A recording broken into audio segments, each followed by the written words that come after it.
Один из самых преданных фанатов Путина решил бежать из России. В Госдуме усомнились в адекватности Набиуллиной, а в Черном море тысячи человек пытаются ликвидировать последствия самой серьезной экологической катастрофы в регионе. Это «Воздух», новости на Ходорковский лайв. Прямо сейчас обзор главных событий к этому часу. Это просто это просто очко, блядь. А все, ты не достанешь вещи. 4 человека предварительно пострадали в результате столкновения поездов в Мурманской области. Все они ехали в пассажирском составе из Мурманска в Санкт-Петербург. Официальное число раненых уточняется. Авария произошла в районе станции Ковда. По данным РЖД, с рельсов сошли 3 вагона пассажирского поезда и грузовые вагоны. Причины предстоит выяснить.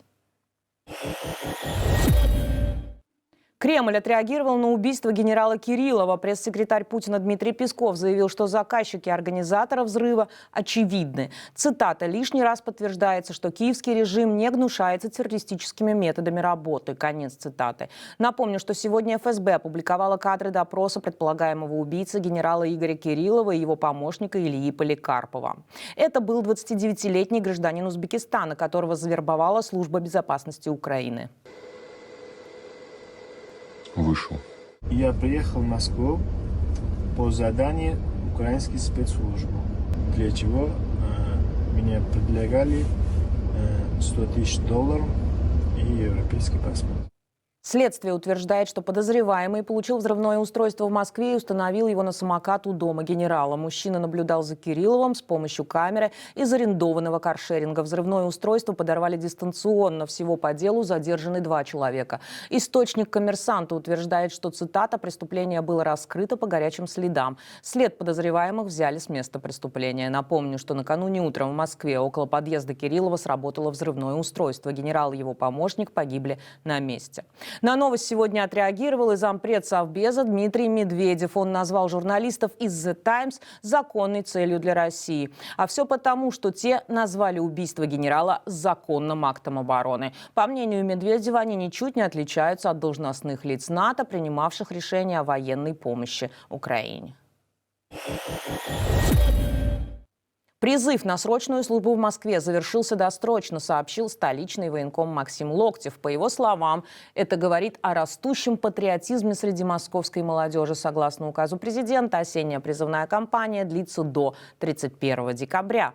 В этом году, по единому мнению правозащитников, осенний призыв был как никогда жесток и полон насилия. Массовые облавы на призывников, запугивание и произвол. Вот основные черты этой кампании. Ловили практически везде: в метро, ночных клубах, у подъездов. Еще одна характерная черта этого осеннего призыва – единый пункт сбора на Угрешской улице столицы. Там даже оборудовано спецпомещение, куда не пускают ни родственников, ни адвокатов.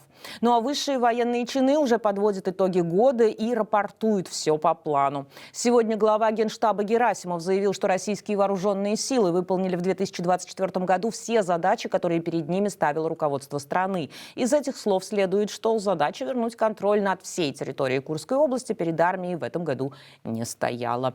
И еще несколько цифр от Герасимова. Потери Украины в войне – 1 миллион человек. За год российская армия продвинулась на 2500 километров. А Владимир Зеленский сегодня в Брюсселе обсудит с лидерами европейских стран и генсеком НАТО дальнейшую помощь Украине. На встрече, организованной генеральным секретарем НАТО Марком Рютте, будут также обсуждаться возможные гарантии безопасности в случае прекращения огня. Накануне президент Украины дал интервью изданию Le Parisien и признал, что ВСУ не смогут вернуть Крым и Донбасс. Он также пояснил, что Конституция страны не позволяет отдать эти территории России. По его словам, Киев может рассчитывать только на дипломатическое давление на Москву со стороны международного сообщества. В Госдуме сегодня солировал глава «Справедливой России за правду» Сергей Миронов. Сначала он смачно наехал на главу ЦБ Эльвиру Набиуллину и даже усомнился в ее адекватности. По его мнению, повышение ключевой ставки не приводит к снижению инфляции. И вообще Банк России, повышая ставку, цитата, «выполняет указ Международного валютного фонда».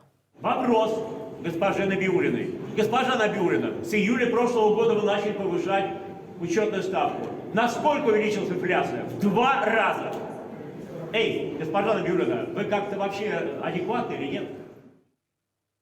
Ну а потом Миронов и вовсе прочитал новогодний стишок, где упомянул символы уходящего и наступающего годов.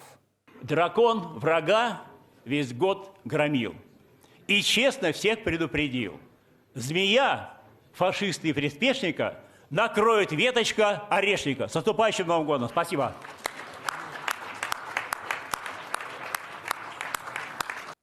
Продолжение о культуре. Из России уезжает один из самых истовых фанатов Путина. Танцовщик Сергей Полунин заявил: душа не на месте, и объявил о решении покинуть страну. В соцсетях он сообщил, что его время в России истекло. Полунин родился в Херсоне, танцевал в Лондоне, но после аннексии Крыма решил поехать в Россию. В 2017 году он сообщил о получении российского гражданства. Тогда он заявлял, что счастлив стать гражданином России и принять позицию против злых и бессовестных людей, которые создают революции в Украине, Грузии и других странах. Последнее время он исполнял обязанности ректора Академии хореографии в аннексированном Севастополе.